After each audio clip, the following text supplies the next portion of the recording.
师，不要杀他！伤害我的伙伴，该杀！尽管提呀。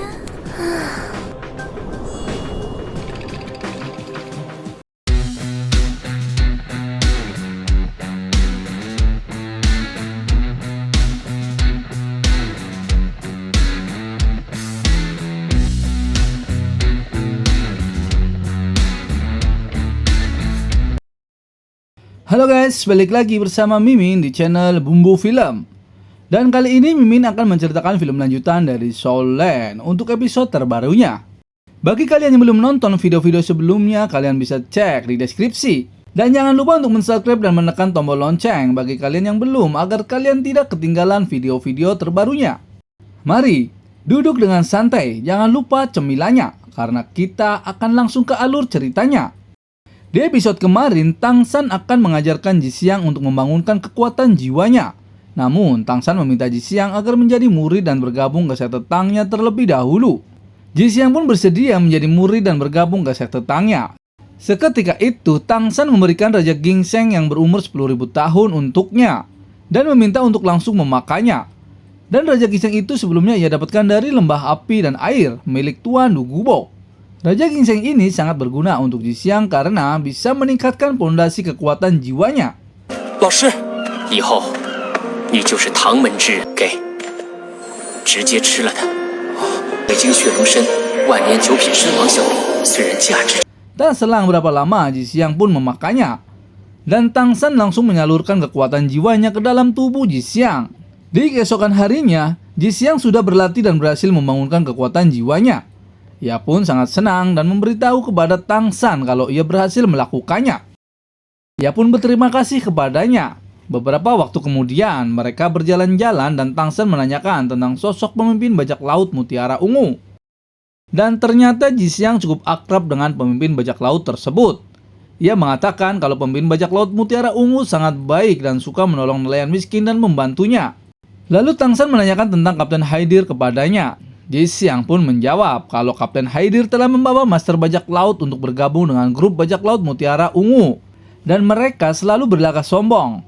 Tang San pun meminta Ji Xiang untuk memperkenalkan kepada pemimpin Bajak Laut Mutiara Ungu tersebut untuk membantu mencari rekan-rekannya yang hilang. Dan Ji Xiang mengatakan kalau ia akan memperkenalkan besok pagi setelah Tang San beristirahat. Di pagi harinya, mereka pun berangkat ke markas Bajak Laut Mutiara Ungu. Di dalam perjalanan, Ji Xiang mengatakan kalau Bajak Laut Mutiara Ungu mempunyai 3.000 anggota dan 200 diantaranya adalah Master Jiwa. Dan yang terkuat adalah pemimpin mereka yang mempunyai Kaisar Jiwa level 68 dan mempunyai banyak kapal. Sesampainya di sana, Ji Xiang pun menunjuk ke arah kantor Bajak Laut tersebut. Namun di saat Tang San melihatnya, ia sangat terkejut karena ia melihat semua rekan-rekannya yang sedang diikat dan dijemur di atas kapal. Tang San pun seketika menyelamatkan mereka dan membuka ikatannya. Lalu Tang San sangat marah dengan semua itu. Apalagi di saat ia melihat Xiao Wu sedang dalam bahaya. Si gendut sempat meminta Tang San untuk tidak salah paham dengannya.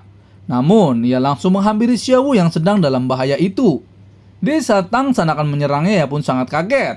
Karena yang akan diserangnya adalah wanita dan ternyata wanita itu adalah pemimpin dari Bajak Laut Mutiara Ungu yang bernama Zi Zhenzu. Tanpa basa-basi, Tang San pun mengatakan kepadanya untuk melepaskan Xiao Wu atau ia akan mati. Akan tetapi, pemimpin Bajak Laut itu langsung mengeluarkan kekuatan jiwa keempatnya dan langsung menyerang ke arah Tang San.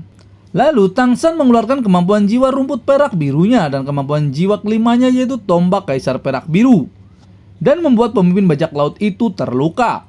Di saat Tang San mengeluarkan tulang jiwa laba-labanya dan akan membunuhnya, Ji Xiang berteriak kepadanya agar tidak membunuhnya. Di saat itu juga si gendut angkat bicara kalau pemimpin Bajak Laut itu tidaklah membahayakan. Akan tetapi pemimpin Bajak Laut itu dan anggotanya lah yang telah menolongnya. 他伤害我的伙伴，该杀！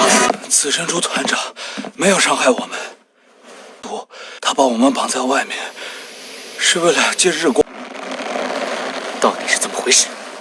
Lalu si gendut mengatakan kalau ia dan rekannya terkena racun dingin. Dan para anggota bajak laut mengikat di luar untuk dijemur dan untuk menghilangkan racun yang ada di dalam tubuhnya. Si gendut pun menceritakan sebelum mereka ditolong oleh para bajak laut Mutiara Ungu itu. Di saat mereka terdampar, mereka bertemu binatang jiwa 10.000 tahun dan mereka langsung diserangnya. Mubai, Oscar, dan si gendut pun langsung menahan serangannya dan langsung mengcounternya. Lalu si gendut mengeluarkan keterampilan jiwa lengan kanan apinya dan langsung mengenai binatang jiwa tersebut dan berhasil mengalahkannya. 这是水里，白虎烈风波，复制镜像场，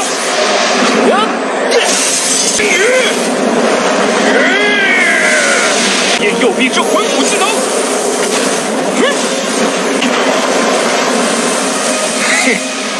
Namun, binatang jiwa itu meninggalkan racun dingin yang membuat mereka semua terkena efek racun dingin tersebut. Mereka semua pun pingsan dan di saat itu juga para bajak laut Mutiara Ungu datang untuk menyelamatkannya. Tak lama kemudian, setelah si gendut menceritakan kejadian sebenarnya, tetua dari bajak laut itu mengatakan kalau material spirit binatang jiwa itu sama seperti material spirit pemimpin mereka, yaitu ular viper laut. Namun pemimpin mereka tidak bisa menyembuhkan secara langsung dan hanya dapat mengandalkan sinar matahari. Lalu Tangshan mengeluarkan esensi dari ular matahari berkepala 10 yang ia dapat di dalam ranah pembunuh. Dan esensi itu sangat mudah untuk menyembuhkan racun dingin yang ada di dalam tubuh mereka. Seketika itu, Tangshan langsung menyembuhkan racun dingin dengan esensi ular matahari tersebut. 驱寒毒还需要依靠日光。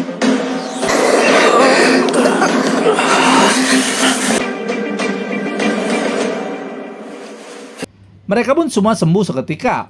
Lalu Tangshan melihatkan cincin tunangan kepada pemimpin bajak laut itu, bahwa Xiaowu adalah tunangannya.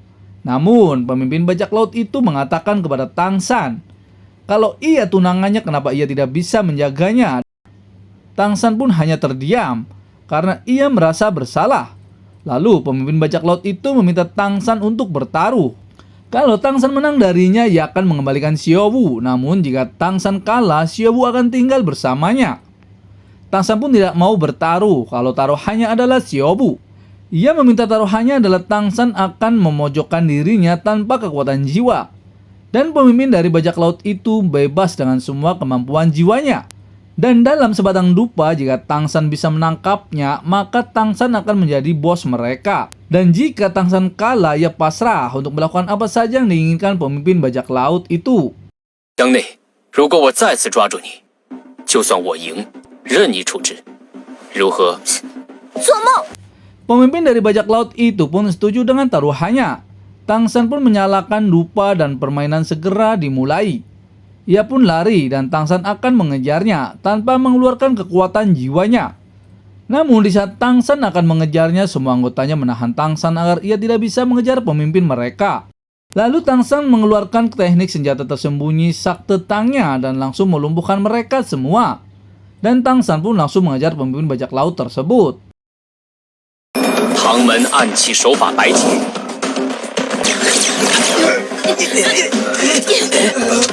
Namun Tangshan mengalami banyak rintangan dan jebakan yang sudah dipasang olehnya.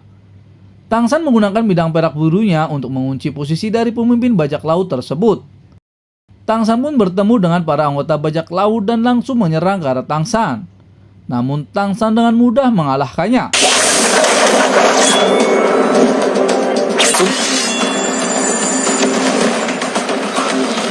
Tak selang berapa lama, Tangshan berhasil menangkapnya.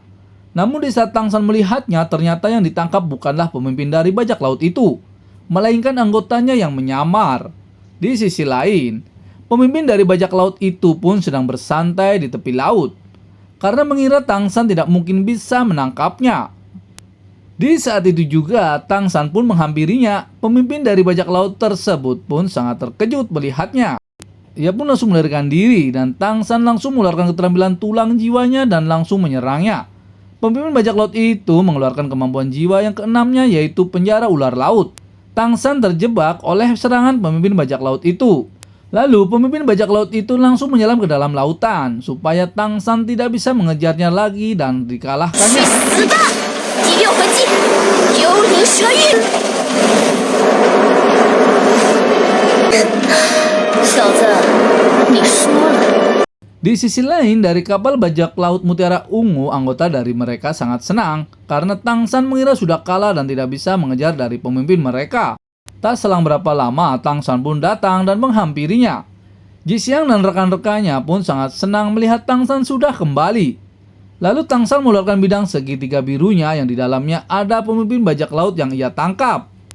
Para anggota bajak laut itu pun sangat terkejut melihat pemimpin mereka ditangkap oleh Tang San.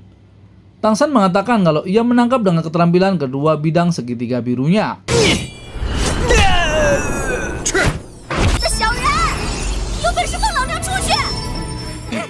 这是我瀚海乾坤罩的第二技能。 Ia pun menceritakan di saat ia menangkap pemimpin mereka.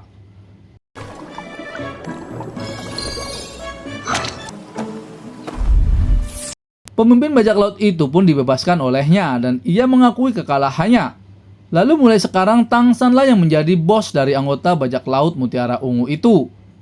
老大，我们的物产丰富。 Waktu pun berlalu, Tang San dan timnya akan bergegas pergi menuju Pulau Dewa Laut.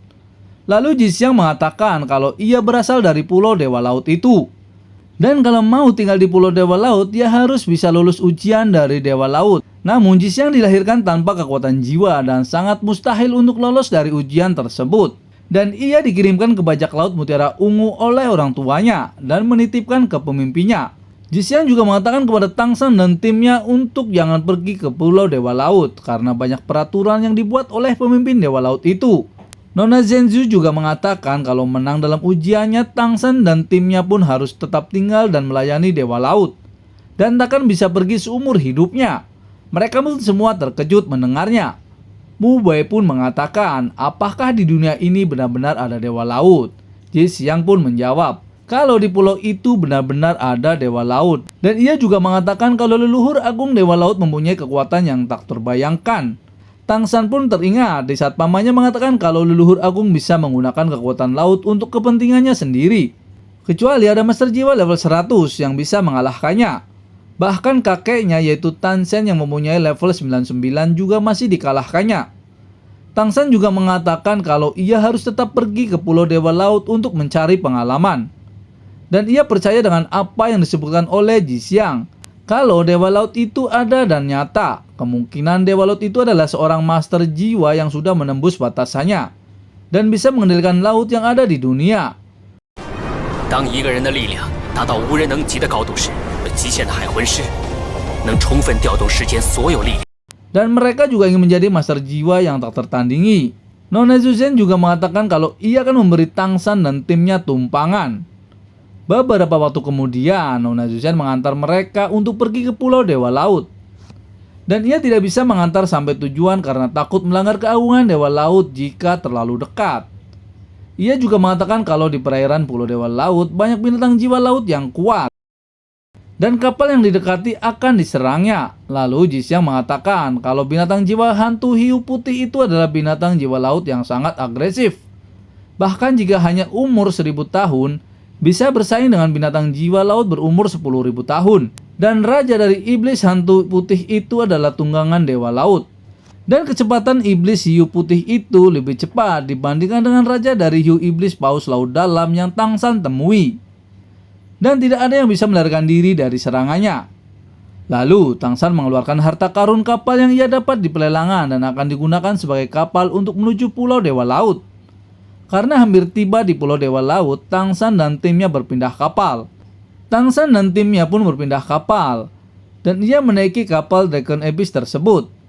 Mereka pun berpamitan dan meminta kepada Nona Zezun untuk membantunya merawat dan melatih Ji Xiang. Mereka pun pergi dan menyelam bersama kapalnya. 多谢你的款待，我已经将唐门绝学传授给了你，成为一名真正的魂师。做老大，你一辈子都是我的老大。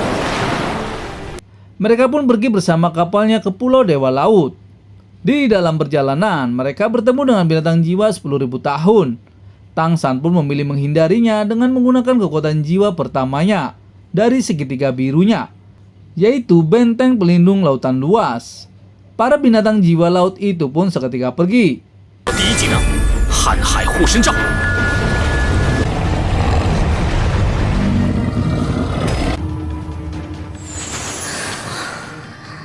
Karena mereka di dalam bidang segitiga biru, ia pun keluar dan melihat pemandangan yang ada di dasar laut tersebut.